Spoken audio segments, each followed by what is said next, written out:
Après Kinshasa, la 8e édition de l'Expo Béton se poursuit au Congo central dans la ville de Matadi ce mercredi 18 septembre au port de l'Onatra.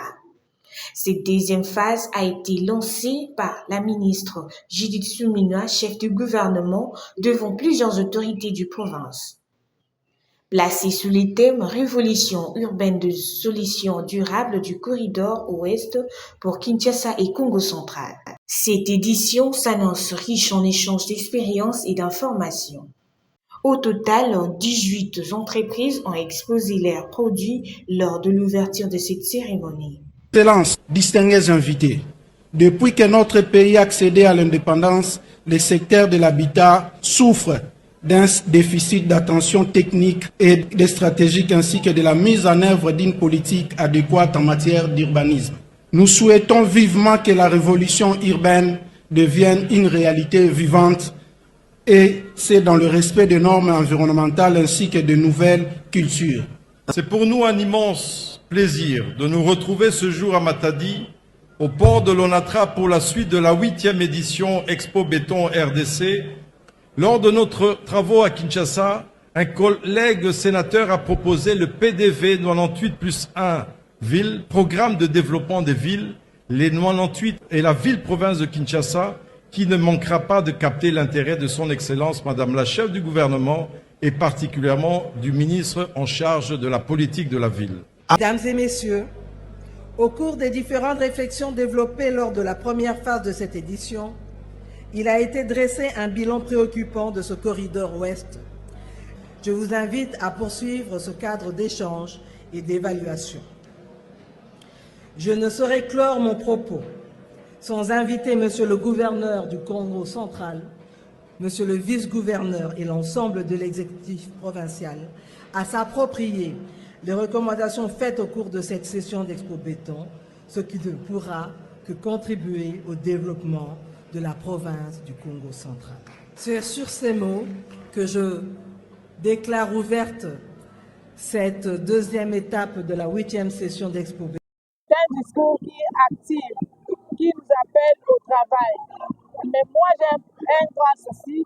Ma présence ici, je voulais au moins interpeller tous les notables du Congo central, que ce soit ceux qui sont dans les institutions et ceux comme les chefs coutumiers et consorts. Le souci est ceci. Ils ont toujours l'habitude de soutenir l'ONATRA, de faire le plaidoyer à notre société saine ONATRA. Mais moi, je pense qu'on ne peut pas parler du port sans parler des navires. Les navires marchent de pair avec les ports. Alors, nous cherchons aussi l'appui de tous les notables du Congo central. Parce que l'LMC, d'abord, a comme porte d'entrée le Congo central. Nous n'avons pas l'outil du travail qui est les navires. Alors, nous avons fait le plaidoyer au niveau du gouvernement, mais nous cherchons aussi leur soutien pour que l'LMC puisse revêtir sa robe d'antan. C'est ça. Effectivement, d'abord, en tant que fan, c'est vraiment un réel plaisir de recevoir Son Excellence Madame Judith Suminwa Tuluka, Première ministre et chef du gouvernement. C'est un réel plaisir pour tout le monde et surtout pour nous, nos frères. Nous avons vu son agenda du temps, on a essayé de faire un peu nos frères. Et à notre grande surprise, elle-même, elle connaît bien le GFREM. Et elle a dit clairement qu'elle a besoin de l'accompagnement de l'OGFREM. Le gouvernement a besoin de l'OGFREM pour mettre fin un peu à tout ce que nous vivons au niveau de nos frontières. Et pour cela, l'OGFREM nous sommes passés. Nous avons aussi nos partenaires, principalement le CC, le GDA, le cheminement ensemble. On a essayé d'expliquer, d'insister encore sur le fait que le GFREM, comme on le dit, Office de gestion du fret maritime, et le bras du fret multimodal, excusez-moi, et le bras séculier du gouvernement, donc de l'État congolais en matière de gestion de fret.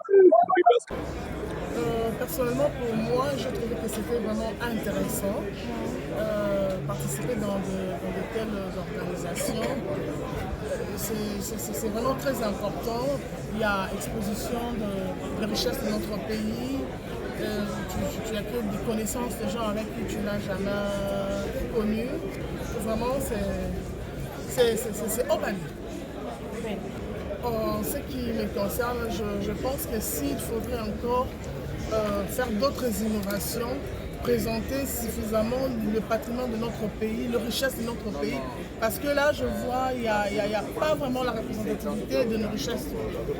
Je vis, il y a la braise, je n'ai pas vu de l'or, je n'ai pas vu le pétrole, je n'ai pas vu le cuivre, je n'ai pas vu l'uranium.